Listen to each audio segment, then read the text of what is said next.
So what's been really depressing to me about the response to Zohran victory, kind of in mainstream media discussion, particularly on TV, is not the response of Republicans. I mean, many Republicans have been kind of blatantly Islamophobic, but in the era of Donald Trump, why would anyone be surprised, by that? It's really the response by Democrats and kind of the conversations between Democrats and mainstream, not right-wing political anchors on TV that I find really most dispiriting because these conversations focus the only thing that they're interested in when it comes to the subject of Israel is Mamdani's, statements about globalized intifada. Now, again, if you do an interview and you only talk to people about Mamdani's, record about New York, I think that's legitimate. I mean, the guy ran on making New York affordable. But if you're going to ask Democrats about things having to do with his views on Israel, right?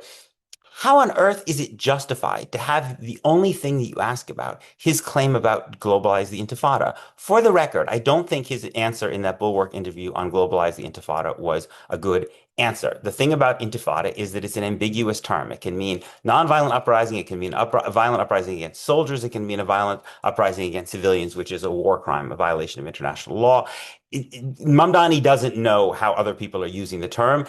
He should have just said that term can be inverted that's not my term. Here's what I believe, and talk about his belief in nonviolence and his belief in inequality. But to claim that Zohran Mamdani, because that Zohran Mamdani represents a threat to Jewish New Yorkers is just ridiculous, right? I mean, if you just listen to what the guy has said in any kind of good faith, he's again and again and again and again said he wants to keep Jewish New Yorkers safe. He's talked about how serious anti-Semitism is as a problem. He talked about increasing funding to fight hate crimes by 800%, right? So yes, there's anti-Semitism, but Zohran Mamdani does not pose a threat to Jewish New Yorkers. And the vast majority, most Jewish New Yorkers actually really know that, which is part of the reason Mamdani's actually done pretty well, according to polls among Jewish New Yorkers. The people whose lives are in grave threat, who are threatened by a state, right, are Palestinians in Gaza, right? It's not on the front page of the news anymore, but Palestinians are continue to be slaughtered,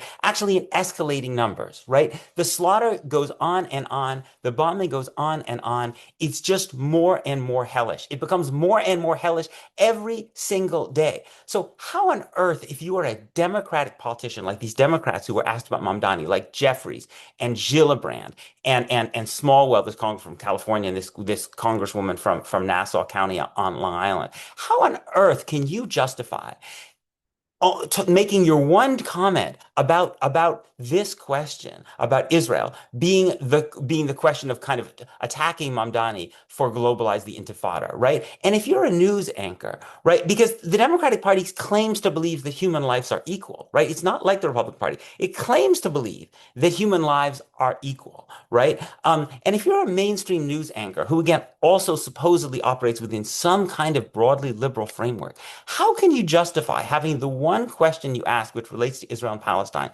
be this question about globalize the intifada when you have an active slaughter going on, which is been ruled a genocide by both of the world's most prominent human rights organizations in different ways, Amnesty and Human Rights Watch. Again, I'm going to keep repeating this because it doesn't seem to get through, right? I mean, like in mainstream media, and basically by most of the international legal scholars who focus on this, the Dutch newspaper NRC basically went out and interviewed a whole bunch of them, including Israelis. They all said it's now a genocide. If you believe in human equality, how could you possibly justify asking about globalize the intifada and not asking about this catastrophic genocidal starvation and slaughter? What it suggests is an assumption, right? Which is so hardwired that I guess these people, these politicians and these media figures are not even thinking about it, right? That Jewish lives matter infinitely more, right, than Palestinian lives. And that's a racist assumption, right? It's also an assumption that fundamentally violates my understanding of Jewish tradition, which starts with the recognition that all human beings, irrespective of religion, race, ethnicity, anything, have infinite value because they're created in the image of God. And these Democratic politicians should pay face some consequence, some political cost for engaging in what is this fundamentally supremacist, racist discourse, which imagines that Palestinian lives don't matter. And these media anchors should really have to wrestle with their consciences about the fact that they are participating in this. No one is forcing them to have the only question they ask, which deals with Israel and Palestine and Gaza, be a question about globalize the intifada. Again, if you asked four questions about what's actually happening to Palestinians and one question about globalize the intifada, fine. But to not ask anything to politicians who are actually in Congress who are in a position to do something about it, about America's role in providing weapons in an act of genocide, right? It's just fundamentally immoral.